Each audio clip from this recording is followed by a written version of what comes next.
Shankaram Siva Shankaram Shankaram Siva Shankaram Shankaram Siva Shankaram Shankaram Siva Shankaram Shankaram Siva Shankaram Shankaram Siva Shankaram Shankaram Siva Shankaram Shankaram Siva Shankaram Shankaram Siva Shankaram Shankaram Siva Shankaram Shankaram Siva Shankaram Shankaram Siva Shankaram Shankaram Siva Shankaram Shankaram Siva Shankaram Shankaram Siva Shankaram Shankaram Siva Shankaram Siva Shankara pahi mam Siva Shankara raksha mam. Yesterday இவங்க ஒரு question கேட்டாங்க. நான் சொன்னேன் அது ½ an hour ஆகிடும், நான் நாளைக்கு சொல்கிறேன்னு சொல்லிட்டேன். ஸோ அவங்களுடைய கொஸ்டின் வந்து what was ma'am, she wants to know something about கல்கி அவதாரம், அந்த கன்செப்ட் அதை பற்றி தெரிஞ்சுக்கணும்னு ஆசைப்படுறாங்க. அதில் அந்த கன்செப்ட்ஸ் உங்களுக்கு புரியறதுக்கு முன்னாடி நாடியில் வந்த 2 விஷயம் படிக்க சொல்கிறேன். இது ரீசெண்ட் தான், லேட்டஸ்ட்.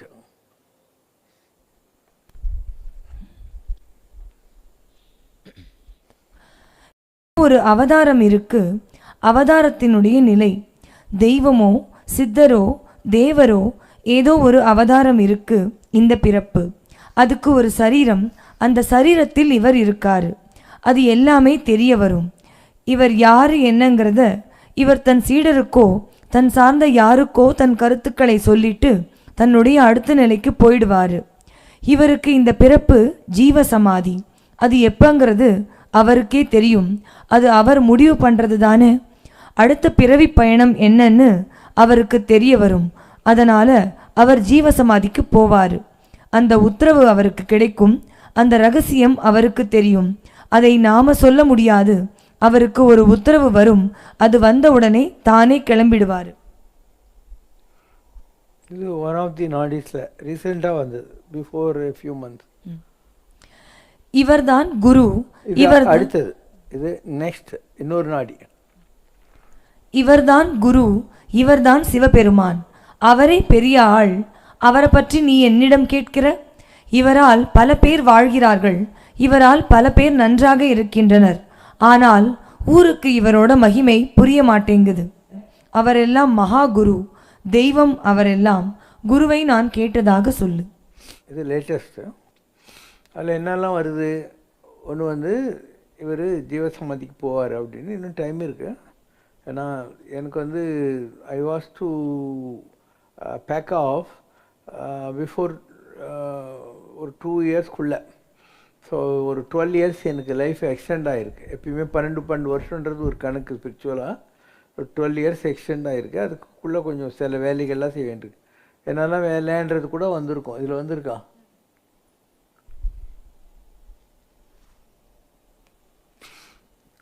முன்னாடி கோயில் கட்டுவார், இது மாதிரிலாம் இருக்கும். இப்போ 74, 75, 76 இந்த ஏப்ரலிலிருந்து 3 வருஷம் தவநிலை. எதை நோக்கி இவர் தவம் இருக்காரோ அந்த தவம் தடங்கள் இல்லாமல் நடக்கும்.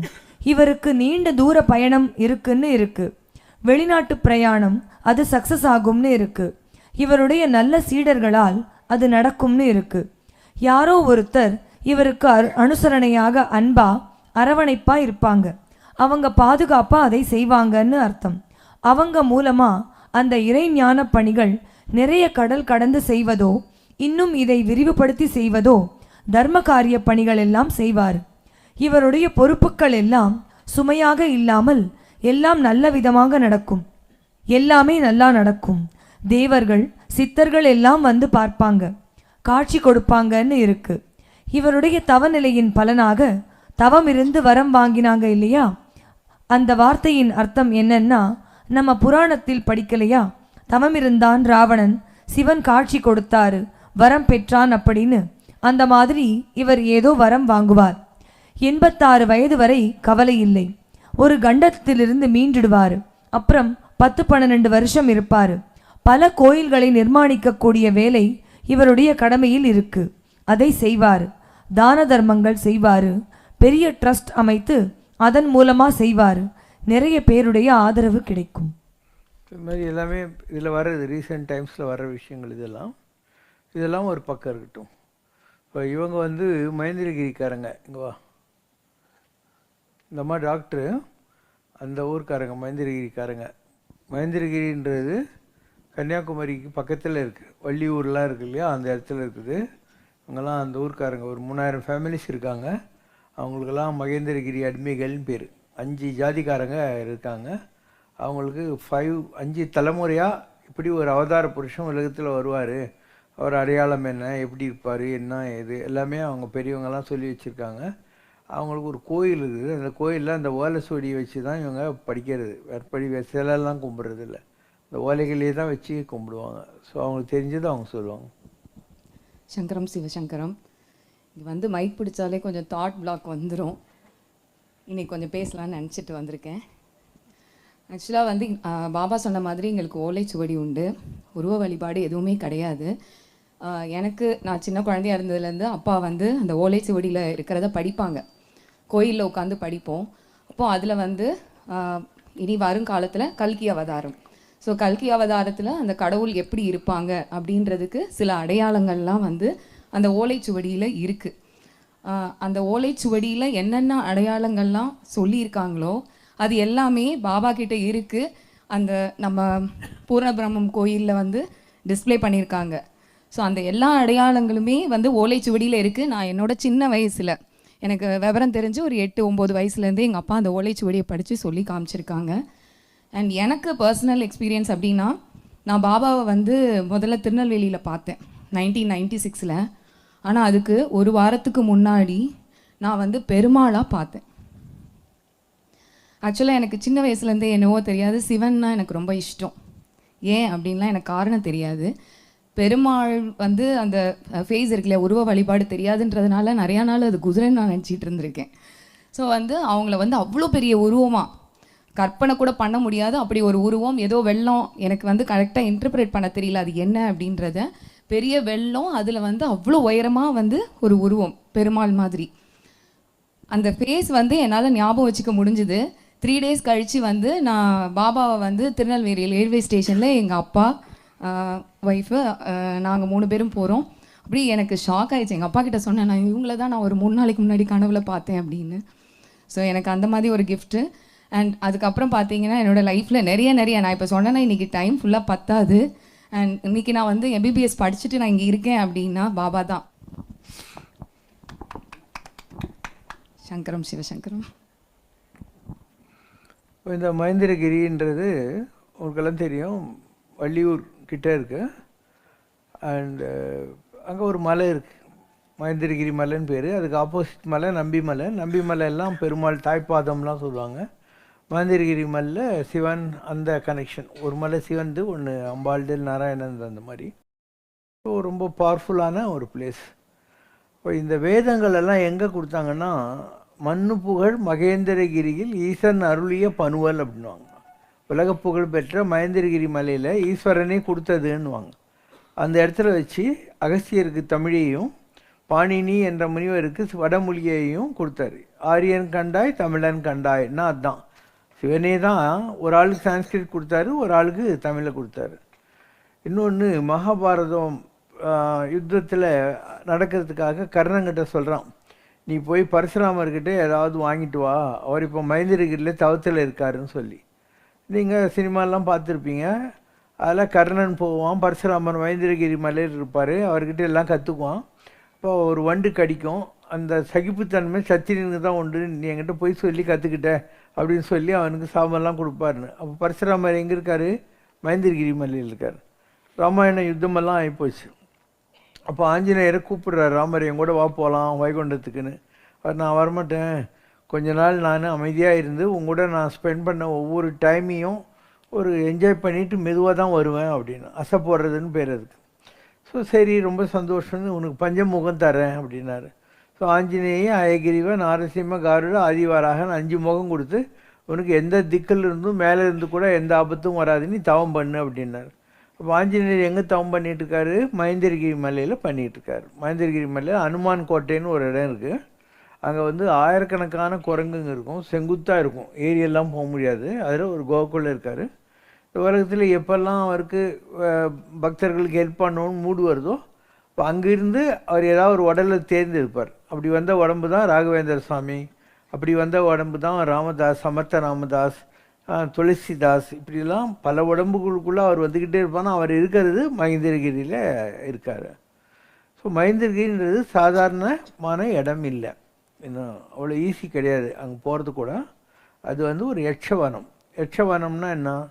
இந்த விட்டலாச்சாரியா சினிமாலாம் பார்த்துருப்பீங்க இல்லையா, அந்த மாதிரி அவங்க சொல்லாமல் நீங்கள் உள்ளே போயிட்டாங்க. ஒரு போர்டு இருக்கும், இது யட்சவனம், மலத்தை கட்டு, இந்த எல்கைக்கு மேல் மனுஷால் போகப்படாது அப்படின்னு இருக்கும். இதுக்கு மேலே போகக்கூடாது, குறிப்பிட்ட இடத்துக்கு மேலே போகக்கூடாது, மனுஷால் போகப்படாதுன்னு இருக்கும். யாராவது ஒருத்தன் தகுதி இல்லாதவன் இல்லை அதுக்கு பழைய கணக்கு இல்லாதவன் போனான்னா, இந்த சினிமாவில் பார்க்குற மாதிரி ஒரு மரத்தோட வேறு வந்து ஒன்று அப்படி கட்டி பிடிச்சிக்கும். நீ வந்து 2 கையும் முன்னால் ஒன்று நாய் மாதிரி குறைச்சிக்கிட்டே இருப்ப.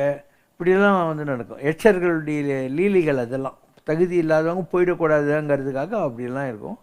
அதுக்குள்ளே நிறைய அதிசயமெல்லாம் இருக்குது. நமக்கு ஏதோ பழைய குறை, விட்ட குறை தொட்ட குறைன்றாங்களே, அது மாதிரி இருந்ததுனால மலை அங்கெல்லாம் போக முடியாது. தனியாக போயிடுவேன், எங்கே வேணால் தனியாக போயிடுவேன், பயமே கிடையாது. அது காரணம் ஏற்கனவே வந்து டெத் எக்ஸ்பீரியன்ஸ் வந்துச்சு இல்லையா 26 ஜனவரி 1984. அதனால் மரண பிரமாதம் நமக்கு இல்லையாம் அப்படின்னு பாம்பர் சுவாமி சொல்கிற மாதிரி மரணத்தை பார்த்து பயம் கிடையாது. எங்கே வேணால் தனியாக போயிடுவேன், எப்படி வேணால் உட்காந்துக்குவேன். பக்கத்துலேயே கரடி போகும், படுத்துன்னு இருந்தால் நெஞ்சு மேலே பாம்பு வந்து படம் எடுத்து நின்று இருக்கும், பயமே கிடையாது, எதை பற்றியும் பயம் கிடையாது. அப்படிலாம் இருந்ததுனால பல வகையான அனுபவங்கள் நமக்கு கிடைச்சது. எல்லோரும் என்ன நினச்சிட்டு இருக்காங்க, கல்கிங்கிறது வரப்போருடைய ஆளுடைய பேருன்னு நினச்சிட்டு இருக்காங்க. அப்படி கிடையாது. கல் என்றால் நாளை, கி என்றால் வரக்கூடிய, கல்கி என்றால் நாளை வரக்கூடிய அவதாரம்னு அர்த்தம். இதுவே நிறைய பேருக்கு தெரியாது. வர்ற ஆள் பேர் கல்கி, தப்பாக நினச்சின்னு உக்காண்டிருக்கணுங்க. கல்கி அந்த மாதிரி ஒரு கணக்கு போடுறீங்க, அதில் ஒன்றும் புரியலன்னா ஈஸிக்வல் எக்ஸ்ன்னு போடுறீங்க இல்லையா. அந்த மாதிரி இந்த செல்லான் என்ற தவற சங்கமத்துள் எல்லா பிறப்பும் எடுத்தெடுத்து நான் இழைத்தேன் அப்படிங்கிற மாதிரி, யார் மேலே ஏறி கீழே இங்கே பரம்போதத்தில் ஏணி கடிச்சா மேலே பாம்பு வாயில் டாயிங். ஸோ இது யார் இந்த கேமை வந்து பிடிச்சி அந்த பதவியை பிடிக்க போகிறாங்கன்னு தெரியாது. ஏன்னா அவங்கவுங்க தவத்தில் தான் இதெல்லாம் அடையிறது. அதனால் அவங்க என்ன பண்ணிட்டாங்க, கல்கி என்றாங்க, நாளை வரக்கூடிய அவதாரம்னு அர்த்தம். இதுவே ஜனங்களுக்கு தெரியாதனால தான் இவ்வளோ கன்ஃபியூஷன் வருது. அது ஆல்ரெடி பேர் இல்லை. ரெண்டாவது, அவர் குதிரை மேலே கத்தி ஏந்தி வருவார் அப்படின்னு இருக்கும், அவருடைய அந்த கேரிகேச்சர் அந்த மாதிரி. அப்போது நீங்கள் புராணங்களில் நம்ம தேவாரமெல்லாம் படிச்சிங்கன்னா வரும், ஞானவாள் ஏந்தும் ஐயன், ஞானவாள் ஏந்தும் ஐயர் நாதப்பரையரை மின் மானமாயிரும் ஐயர் மதிவெண் குடை கவிமின் ஆன நீற்று கவசம் அடைய புகுமின்கள் வான ஊர் கொள்வோம் நாம் மாயப்படை வாராமே தொண்டர்கள் தூசி செல்லீர் பக்தர்கள் சூழ போகீர் உன் திரள் யோகிகளே பேரணி உந்தீர்கள் தின்திரள் சித்தர்களே கடை கூடை செல்மின்கள் அண்டர் நாடாழ்வோம் நாம் அல்லற்படை வாராமே. அண்டர் நாடு ஆழ்வோம் நாம்னா என்ன? நம்ம எல்லாருமே தேவர்களாக போகிறோம், நம்ம எல்லாமே தெய்வங்களாகி அந்த அந்த அனுபவங்களை நிறைய போகிறோம். மாயப்படை வாராமே, இந்த உலக மாயிலிருந்து தப்பிச்சுக்கிட்டு அந்த நிலைகளில் யார் அடைகிறாங்களோ அவங்க அண்டர் நாடு ஆழ்வோம் நாம் சொல்லிட்டு எல்லாரையும் கூப்பிடுறாங்க. தொண்டர்கள் வாங்க, எல்லாம் வாங்க, சித்தர்கள் முனிவர்களே எல்லாரும் வாங்க அப்படின்னு அந்த பாட்டுக்காரர்கள் தேவாரத்தில் இருந்து இந்த பாடலை பாடினார்கள். நீங்கள் ஒரு குதிரை மேலே கத்தி வச்சுக்கிட்டு வராரு கல்கி பகவான் அப்படிங்கிறது உங்களுக்கு புரியாது இருக்கிறதுக்கு என்ன காரணம்னா, நீங்கள் அந்த கல்கிங்கிற பேரையும் குழப்பிக்கிட்டீங்க, அப்படி வரணுங்கிற மாதிரி நினச்சிருந்தீங்க. நீங்கள் சபரிமலைக்கு போனீங்கன்னா 18 படிக்கு முன்னால் ஒரு துவஜஸ்தம்பம் இருக்கும். அந்த துவஜஸ்தம்பத்தில் கொடிமரத்தில் குதிரை இருக்கும். நீங்கள் பார்க்குற மற்ற இடத்துல நந்தி இருக்கும், அது மாதிரி வேறு ஏதாவது இருக்கும். சபரிமலையில் மாத்திரம்தான் குதிரை இருக்கும். அந்த படி 18 படி ஏறதுக்கு முன்னால் இருக்கிறது துவஜஸ்தம்பம். அப்போது இந்த அவதாரம் யாருக்கு போஸ்டிங் கொடுத்தாங்கன்னா, ஐயப்பசாமி கொடுத்தாங்க. இந்த குதிரை மேலே வராரு, கத்தி வச்சுக்கிட்டு வராருன்னா ஐயப்பசாமி அவர் தான் இந்த யுகத்தில் அவதார புருஷன். அதனால தான் அவ்வளோ கூட்டுவாங்க. இத்தனை ஒரு 5 கோடி பேர் போய் சாமியெல்லாம் கும்பிட்ற அளவுக்கு இருக்கிறதுக்கு என்ன காரணம்னா, இந்த வாழ்க்கை என்ற விளையாட்டில் எவ்வளவோ தவம் செஞ்சு வந்தவர். அப்போ ஐயப்பசாமி ஏதோ இப்போ தான் வந்து ஒரு மணிகண்டன் என்ற பேரில் கேரளாவில் பந்தல ராஜ்யத்தில் பிறந்தாருன்னு நீங்கள் தப்பாக நினச்சிக்கக்கூடாது. அவருடைய ஆக்சுவல் இது வந்து தர்மசாஸ்தான்னு பேர். தர்மசாஸ்தாங்கிறது யார்? மச்சக்கூர்மை அந்த அவதாரம்லாம் வந்தது இல்லையா, அசுரர்களும் பார்க்கடலாம் கடிஞ்சாங்கன்னு சொல்கிறீங்க இல்லையா, அந்த காலத்திலே வந்தாச்சு தர்மசாஸ்தா. அப்போ வந்து அவதாரம். அவருக்கு அந்த தர்மத்தை காப்பாற்றுகிற ஒரு அவதார புருஷனாக அவரை நியமித்தாங்க. அவர் தான் ராமராக வந்தது. ஸ்ரீராமும் விக்கிரவான் தர்ம, ஸ்ரீராமன் என்ற விக்கிரகத்தின் பெயரால் வழிபடப்படுவோன் எவனோ அவன் தர்மத்தினுடைய பிரதிபிம்பம். இப்போ இந்த உலகத்தில் ராமராக வந்தது, இப்படி பல அவதாரங்கள் எடுத்து வந்தது தர்மசாஸ்தா. நீங்கள் வந்து கேரளாவில் 700 வருஷத்துக்கு முன்னால் பிறந்த ஒரு பந்தலராஜா குமாரான அந்த பெரிய போஸ்ட் கூட நீங்கள் மிக்ஸ் பண்ணி பார்க்குறதுனால தான் உங்களுக்கு இந்த கன்ஃபியூஷன் தான் வருது. இது எப்பயோ வந்தால் ஒரு அவதாரம். அவர் தவத்தில் இருக்கார். ஒவ்வொரு காலகட்டத்திலையும் ஒரு நீட் வருகிற போது he occupies a proper body and அந்த தர்மத்தை பரிபாலனம் செய்கிறார். இது உங்களுக்கு புரியணும் first. So don't confuse Manikandan and Dharmasastha. Dharmasastha is different. And சாஸ்திரங்களில் என்னெல்லாம் எழுதியிருக்குன்னு நீங்கள் பார்க்கணும். ஸோ விவேகானந்தர் என்ன சொல்கிறாரு? உலகத்தின் இருட்டு ஒழிய போகிறது, உலகத்தை வெளிச்சமயமாக்க போகிற அந்த அவதாரம் சென்னை மாநகரத்தில் இருந்து கிளம்பும் அப்படின்னு. விவேகானந்தர் இப்போ தான் 150 இயர்ஸ்க்குள்ளே வந்தவர். அவர் என்ன சொல்கிறாரு? அந்த அவதாரம் உலகத்தில் மெட்ராஸ் சிட்டியிலிருந்து தான் வரும் அப்படிங்கிற வார்த்தையை கன்ஃபார்ம் பண்ணியிருக்கார். ஒன்று.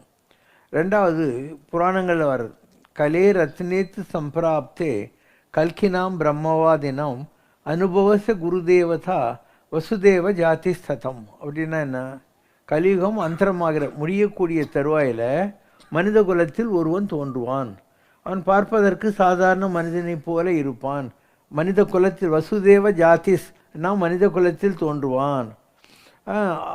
அந்த இதில் வர்றபோது கலியுகம் முடியக்கூடிய தவிர இப்படி ஒரு ஆர்வம் பார்ப்பதற்கு ஒரு குருவினுடைய நிலையில் செயல்பட்டு கொண்டிருப்பான் அப்படின்னு கல்கி புராணத்திலேயே இண்டிகேஷன் சொல்லிட்டாங்க. அவர் எப்படி இருப்பார் என்னங்கிறதுக்காக. எல்லாருக்கும் ரொம்ப நல்லா தெரிஞ்சது இது நாஸ்ட்ரடாமஸ் ப்ரெடிக்ஷன். நாஸ்ட்ரடாமஸ் என்ன சொல்லியிருக்காரு? அவர் 550-600 வருஷத்துக்கு முன்னாடியே உலகத்தில் என்னெல்லாம் இருக்குன்னு சொன்னார். அதில் எல்லாமே சொல்லியிருக்காரு. எல்லாமே நடந்துக்கிட்டு தான் இருக்குது. ட்வின் டவர் பிளாஸ்டிங்லேருந்து, ஹிட்லர்லேருந்து, கெனடியை கொள்றதுலேருந்து எல்லாமே அவர் சொன்னது தான் நடந்துக்கிட்டே இருக்கு. அதில் அவர் என்ன சொல்லியிருக்கான்னா, long awaited he will never hail from Europe.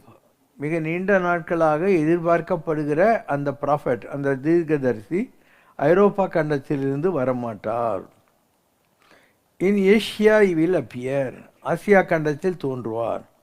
அப்போ ஆசியாவில் எங்கேருந்து தோன்றுவார்? From the peninsula of 3 waters he will be born.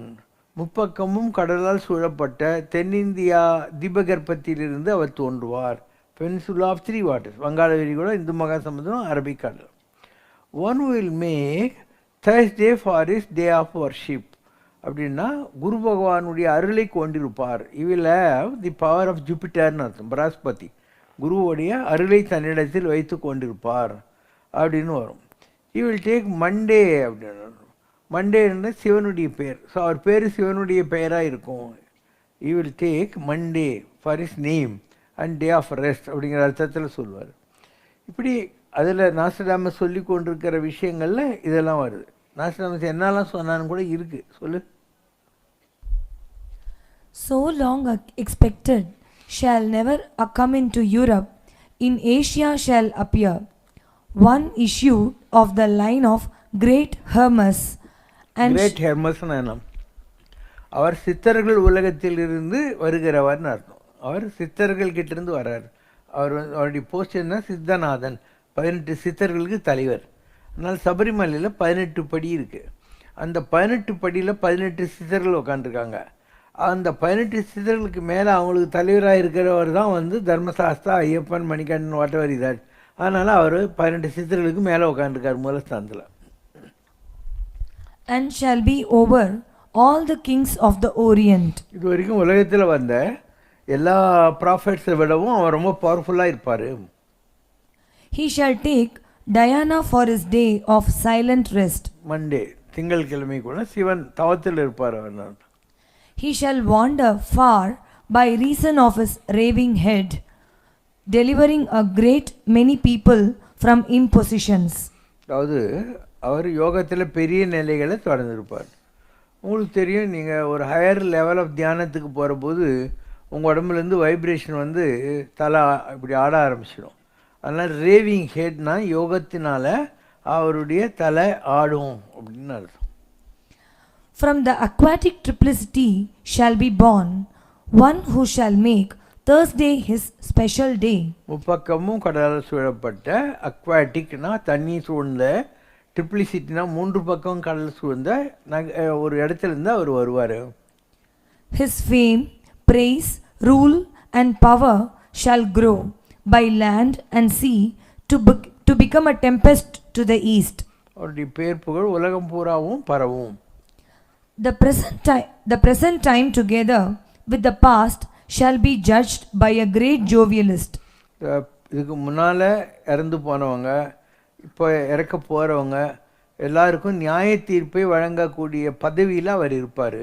The past and the present, he has come to give judgment to the world. உலகத்தில் நியாய தீர்ப்பை கொடுக்கக்கூடிய இடத்துல இருக்காருன்னு என்ன, அவர் is occupying the seat of lord Badri Narayana அப்படின்னு. நான் ஒரு போன வாரம் கூட சொன்னேன், கைலாசத்தில் நான் இருக்கிற போது எல்லா தேவர்களும் வந்து என்னை கும்பிட்டாங்க. நான் எதுக்கு என்ன கும்பிட்றீங்க என்ன, அவங்க திருப்பியும் கும்பிட்டுட்டு ஆப் சாட்சாத் பத்ரி நாராயண் பகவான் ஹோ அப்படின்னு சொன்னாங்க அப்படின்னா. இப்போ நியாய தீர்ப்பு யார் கொடுப்பாங்க? பத்ரி நாராயணன் கொடுப்பார். ஸோ அந்த போஸ்ட்டில் நம்முடைய ஆத்மா எலிவேட் ஆயிடுது. It shall be judged by a great jovialist. ஜோவியலிஸ்ட்னா சீரியஸாகவே அழைச்சி மாட்டார், அட்டாச்சின்னு இருப்பாருன்னு அர்த்தம். The world shall at last be weary of him and shall be thought without faith by churchly critics. Religion of the name of the seas shall come against the sect of the captives of the moon. அதாவது கடலின் பெயரை கொண்ட அப்படின்னா Hindu மகாசமுத்திரம். So Hindu மதம் உலகத்தை ஆளப்போகிறது அப்படின்னு அர்த்தம். மற்ற மதங்கள்லாம் அழிய போகுதுன்னு அர்த்தம். இப்போது கிறிஸ்டியானிட்டியில் நீங்களே படிச்சுன்னு இருக்கீங்க இல்லையா, இப்போ இருக்கிற போப் கடைசியாக இருக்கலாம், இல்லை இன்னும் ஒரே ஒரு ஆள் வருவார். ஆனால் அவர் சர்ச்சு சம்மந்தப்பட்ட ஆள் இல்லைன்னு கூட இப்போ வந்துக்கிட்டே இருக்குது. சர்ச்சுக்கு கனெக்டடே கிடையாது அவர். அப்போது இப்போ இருக்கிற லாஸ்ட் போஸ்டாக இருக்கலாம், last Pope. The great king will descend from the sky to rule the world. This Messiah will bring peace on earth in the year 2002. He will bestow benign enlightenment on people of the world. He will unite the faiths, religions and races into one. He will strike out old traditional rock-like dogmas with his spiritual teachings.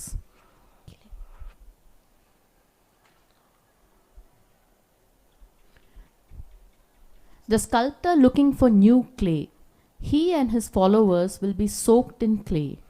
He will mold them as a sculptor molds clay into divine forms. While speaking about the new religious consciousness that this Messiah will bring about, Nostradamus predicts the following. This new religion shall spread the world over. It teaches a new acceptance of life, a kind of magic used as a launch pad to an experience of the divine. This suggests a concept of complete surrender to belief. The millennium will bring blissful tranquility and peace and wisdom. An equilibrium between the opposites of science and religion will be reached.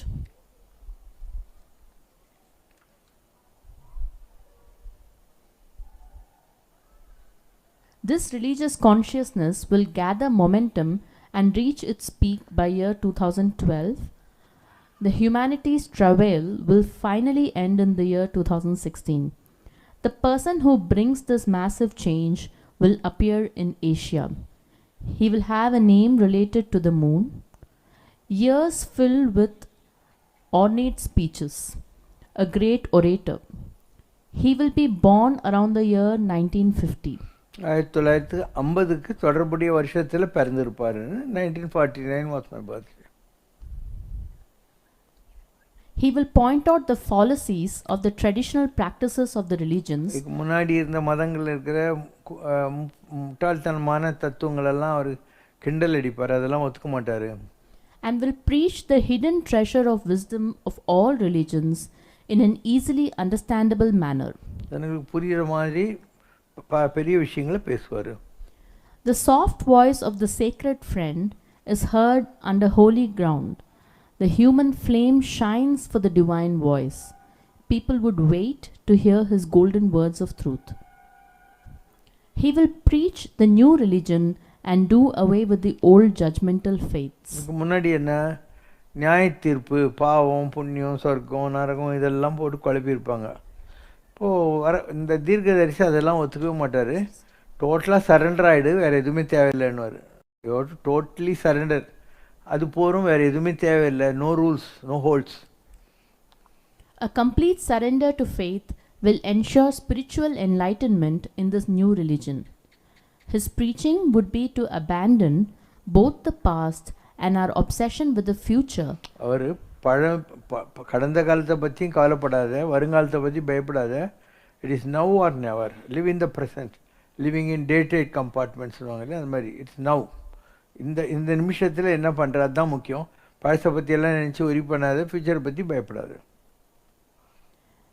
But focus all our intelligence and energy on now. Enlightenment is ever now. He நீ will தேடுகிற மோட்சம், நீ தேடுகிற ஞானம் எல்லாமே வந்து now. It's now are never. He will unite the religions with the mystic rose.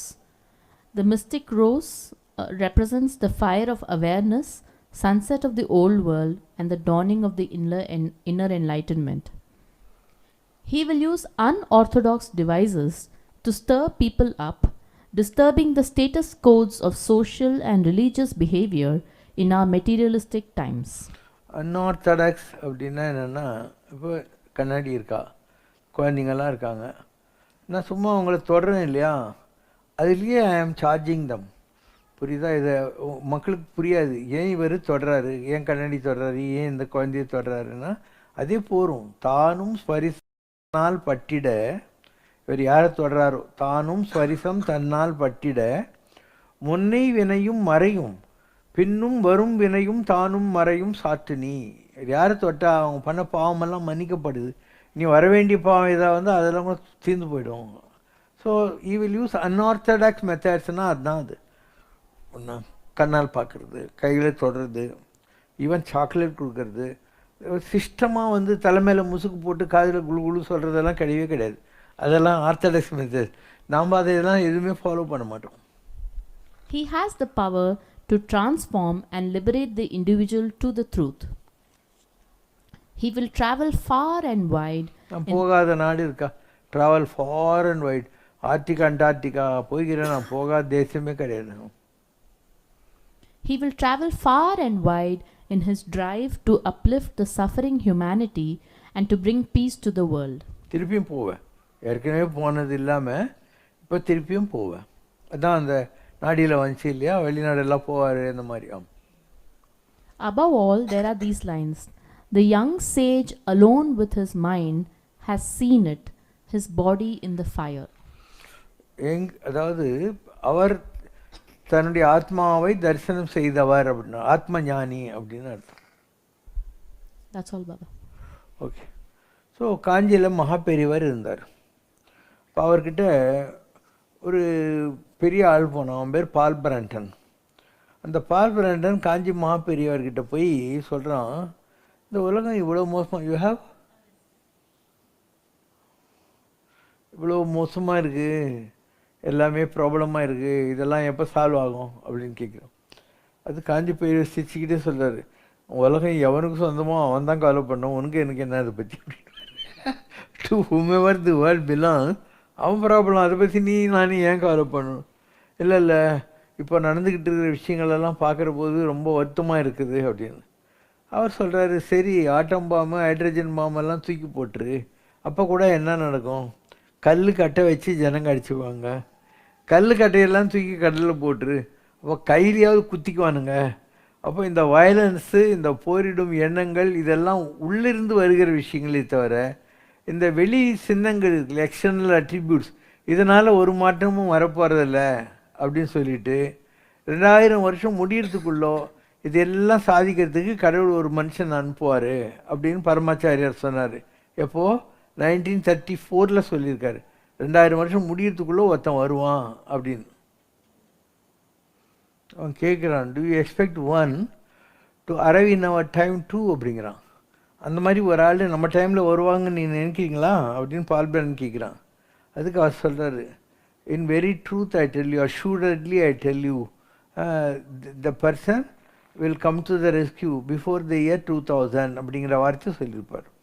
அப்போ 2000 வருஷம் நான் இன்னைக்கு 2023, அதால் இனிமேல் ஒன்றும் வரப்போகிறதில்ல. டோன்ட் திங்க் கல்கிங்கிறது இன்னும் ஏதோ 1000 வருஷம் கழித்து வரப்போகிற விஷயம் நினைக்க வேணாம். 2000 வருஷம் முடியத்துக்குள்ளே வந்திருக்கேன்னு சொல்லியிருக்காரு, பரமாச்சாரியார் சொல்லியிருக்காரு. I remember Venkatramani's firm belief that Sri Shankara possesses prophetic insight. It touches my fancy to press for some opinion about the world's future. வெங்கட்ரமணிங்கிறவர் ஒரு பிராமின், வாஸ் க்ளோஸ் டு காஞ்சி பெரியவர். அவர் தான் இவரை கூட்டின்னு போகிறார் பெரியவர்கிட்ட. When do you think that the political and economic conditions everywhere will begin to improve? அவன் கேட்குறான், எப்போ இந்த உலகத்தில் இருக்கிற இந்த பிரச்சனைகள்லாம் மாறும்னு நினைக்கிறீங்க பெரியவரே? A change for the better is not easy to come by quickly, he replies. It is a process which must needs take time.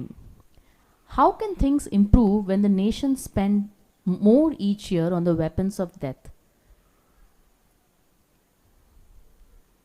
Okay, His Holiness rests his arm a little more heavily upon his staff. There is still God, he remarks gently. இவன் சொல்கிறான், உலகத்தில் இவ்வளோ ப்ராப்ளம்லாம் இருக்குதுன்னு. அப்போ அவர் தண்டத்து மேலே இன்னும் கொஞ்சம் ஸ்ட்ராங்காக கை வச்சுட்டு கடவுள் இருக்காரு அப்படின்னு, there is still God அப்படின்னு. If there is, he seems very far away, I boldly protest. இவன் கேட்குறான், அப்படின்னு தான் அந்த கடவுள் ரொம்ப கொடுமையான ஆள், ரொம்ப லேட் பண்ணுறாரு அப்படின்னு. God has nothing but love towards mankind. கடவுள் அன்பை தவிர வேறு எது இந்த உலகத்தின் மேல் வைக்காதவர். Judging by the unhappiness and wretchedness which afflict the world today, he has nothing but indifference. கடவுள் ரொம்ப இன்டிஃபரண்ட் அப்படின்னு இவன் ஆர்கியூ பண்ணுறான். His Holiness looks at me strangely. Immediately I regret my hasty words. He says, the eyes of the patient man see deeper. God will use human instruments to adjust matters at the appointed hour. ஒரு குறிப்பிட்ட நேரம் வரும்போது மனிதர்களை கருவியாக்கி கடவுள் இந்த உலகத்தில் சில மாறுதல்களை கொண்டு வருவார். The turmoil among nations, the moral wickedness among people, and the suffering of miserable millions will provoke, as a reaction, some great divinely inspired man to come to the rescue. உலகத்தில் ரொம்ப மோசமான ஒரு காலச்சூழல் ஏற்படுகிற போது ஒரு டிவைன்லி இன்ஸ்பயர்ட்னா ஒரு ஆத்ம சக்தியில் உயர்ந்த நிலைகளை தொட்டுவிட்ட ஒருவனை கடவுள் அனுப்புவார். In this sense, every century has its own savior. ஒவ்வொரு நூற்றாண்டுக்கும் ஒருத்தன் வரான் அந்த மாதிரி அப்படின்னு. In this, the process works like a law of physics. The greater the wretchedness caused by spiritual ignorance, materialism, the greater will be the man who will arise to help the world. எவ்வளோ மோசமான ஒரு காலச்சூழல் இருக்கோ அவ்வளோ பவர்ஃபுல்லான ஒருத்தனை கடவுள் அனுப்புவார். Then do you expect someone to arise in our time too? நம்ம டைமில் வருவானா அப்படி ஒரு ஆள் அப்படின்னு இவர் கேட்குறாரு. In our century, he corrects. in our centuryன்னா 2000 வருஷம் முடியறதுக்குள்ள. Assuredly, the need of the world is so great and its spiritual darkness is so thick that an inspired man of God will surely arise. 2000 வருஷம் முடியறதுக்குள்ள அந்த மாதிரி ஒரு ஆள் கட்டாயம் வருவான். That's all.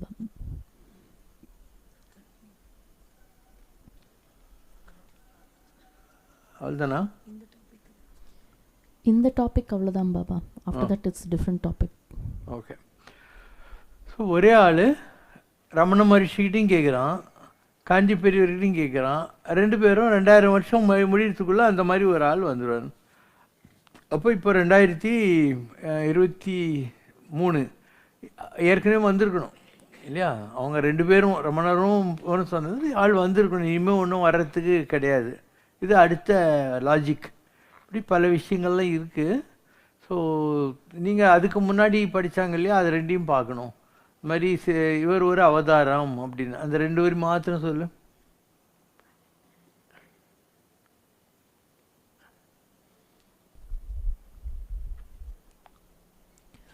ஏதோ ஒரு அவதாரம் இருக்கு, அவதாரத்தினுடைய நிலை.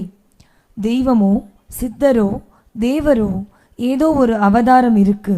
ஸோ சிவசங்கர் பாபாங்கிறது அவருக்கு தெரியல, நாடி படிக்கிறவருக்கு தெரியல இவர் அவதாரமா சித்தரா எதுவும் எனக்கு புரியல. ஆனால் ஏதோ ஒரு அவதாரம் இவர் அப்படிங்கிற அர்த்தத்தில் அவர் சொல்லியிருக்காரு. இது நடக்க தான் போகுது இல்லையா? The time has come for that to take off. So நீங்கள் உலகத்தில் இன்றைக்கி பார்த்து கொண்டிருக்கிற உக்ரைன் வாரு, அதுக்கு முன்னாடி வந்த கொரோனா, எல்லோரும் நெல்ல குலைஞ்சி போயிருக்கிறது, உலக பொருளாதாரம் ஆடிக்கிட்டு இருக்கிறது எல்லாம் பார்த்தீங்கன்னாக்கா ரொம்ப மோசமான ஒரு காலத்தை நாம் நெருங்கி விட்டோம். இப்போது என்னெல்லாம் நடக்கும் அப்படின்னு கூட ரீசெண்டாக வந்துச்சு சில ப்ரெடிக்ஷன்ஸ் எல்லாம் இந்த 7 மாதத்துக்குள்ளே இல்லையா? உங்ககிட்ட சத்தமாக சொல்லியா? எனக்கு இருக்கு பாபா, அது ஒரு நிமிஷம். இந்த 7 மாதம் சொல்லு. அந்த 10 இந்த 7 மந்த்ஸ்க்குள்ளே இதெல்லாம் நடக்கும் அப்படிங்கிற மாதிரி ஏற்கனவே ப்ரெடிக்ஷன் இருக்கு.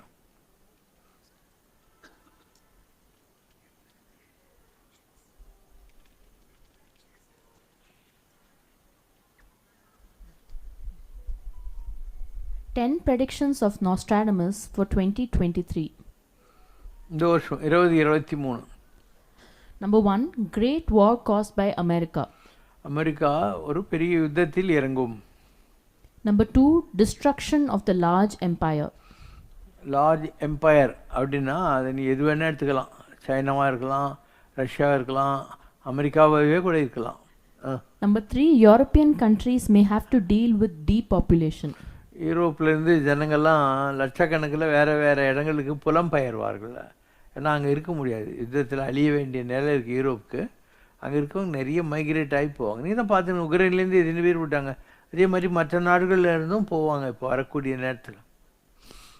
Number 4, Vladimir Putin will be assassinated and Biden கொலை பண்ணுவாங்க, ரஷ்யன் பிரசிடெண்ட்டை கொலை பண்ணுவாங்க. And Biden will suffer from a mysterious disease. America president இருக்கார் இல்லையா, அவர் என்ன வியாதினே தெரியாத ஒரு வியாதியில் கஷ்டப்படுவார். Any doctors? Number 5, huge financial crisis. பெரிய அளவுக்கு பொருளாதார தேக்க நிலை ஏற்படும். Number 6, in 2023, England will have a new king. A new pope in the Catholic Church. இப்போ இருக்கிற போப் போயிடுவார், இன்னொரு ஆள் வருவார். பட் அவர் போப்பாகவே இருக்க மாட்டார், நான் பாதிரியார். Number 8, unprecedented migration. நிறைய ஜனங்க நாடு விட்டு நாடு, ஊர் விட்டு ஊர் ஓடி போகிற மாதிரியான காலகட்டங்கள். Number 9, light on Mars falling. செவ்வாய் கிரகம். Number 10, new world order or celestial fire. உலகத்தில் புதிய மாற்றங்கள் வரும். ஒரு பெரிய அளவுக்கு உலகம் தன்னுடைய முகத்தோற்றத்தை இப்போ இருக்கிற இந்த கான்டினென்ட்ஸ் இருக்கு இல்லையா, இதெல்லாம் கூட மாற்றி அமைத்து கொள்ளக்கூடிய ஒரு நிலை இருக்குது. That's all, Baba. ஸோ இது நிறைய இருக்குது ப்ரெடிக்ஷன்ஸ் எல்லாம். நீங்களும் யூடியூப்லலாம் வந்து ஃப்ரீயாக இருக்கிற போது போய் பார்க்கலாம். பல மாற்றங்கள் உலகத்தில் இந்த குறிப்பிட்ட காலகட்டத்தில் 2023 நடக்கிறதுக்கு நிறைய இருக்குது. நீங்கள் நினச்சி பார்த்துருக்க மாட்டீங்க இல்லையா, உலகம் பூரா ஒரு ஏரோப்ளேன் பறக்காது இருக்கும், கொரோனா வரும், ஜனங்கள்லாம் எவ்வளோ கஷ்டப்படுவாங்க, ஆஃபீஸுக்கே போகாது, எல்லோரும் வந்து ஒர்க் ஃப்ரம் ஹோம் பண்ணியிருப்பாங்க. இப்படிலாம் இதெல்லாம் யாரையும் எதிர்பார்க்காத விஷயங்கள் தானே. பல நாடுகள் இப்போது இந்தியா மாதிரி எந்த ஒரு பெரிய அளவுக்கு திட்டங்களும் வகுக்காத ஒரு நாடு இன்றைக்கி திடீர்னு பவர்ஃபுல்லாகினே வருது. சைனா அழிஞ்சிக்கிட்டு இருக்குது. ஆனால் தெரிஞ்சோ தெரியாமலோ நம்ம பூர்வ புண்ணியம் இந்தியா வந்து கொஞ்சம் ஸ்ட்ராங் ஆகிடுச்சு. இன்றைக்கி பிரிட்டன் விட பெரிய கண்ட்ரி ஆகிடுச்சு இன்றைக்கி பொருளாதார ரீதியில் இந்தியா. யாருமே நினச்சி பார்க்கல. அது காலத்தின் கட்டாயம், காலத்தின் கட்டாயம், அவ்வளோதான். ஸோ இப்படி பல மாற்றங்கள் உலகத்தில் வரப்போகுது. அண்ட் எல்லா மாற்றங்களுமே வந்து இப்போது நீங்கள் கேட்குற கேள்விக்கான விடைகள் தான். இப்போ இதெல்லாம் நடந்துக்கிட்டு இருக்கோ, நடக்க போதோ, எல்லாமே இவங்க மேடம் கேட்ட கேள்விக்கான விடைகள். So we have come to play a very big role இந்த நியர் ஃப்யூச்சர். வரக்கூடிய காலத்தில் அதான் படித்தாங்க இல்லையா, என்னெல்லாம் நடக்கும் எல்லாம் படித்தாங்க இல்லையா, அதெல்லாம் நடக்க தான் போகுது இப்போ. அதனால் எது நடந்ததோ அது நன்றாகவே நடந்தது, எது நடந்து கொண்டிருக்கிறதோ அது நன்றாகவே நடந்து கொண்டிருக்கிறது, இனி எது நடக்குமோ அது நன்றாகவே நடக்கும். அந்த மாதிரி ஒரு டைம் வர்றபோது உலகம் பூரா நம்மக்கிட்ட வந்து தான் ஆகணும். Because we have come to teach the world, we have come to rule the world. ओम जय शिव शंकर रे स्वामी जगत परिपालक रे आदि शंकर अवतार अनाथ रक्षक रे ओम जय शिव शंकर रे. குறை ஒன்றுமில்லை மறைமூர்த்தி கண்ணா, குறை ஒன்றும் இல்லை கண்ணா, குறை ஒன்றுமில்லை கோவிந்தா.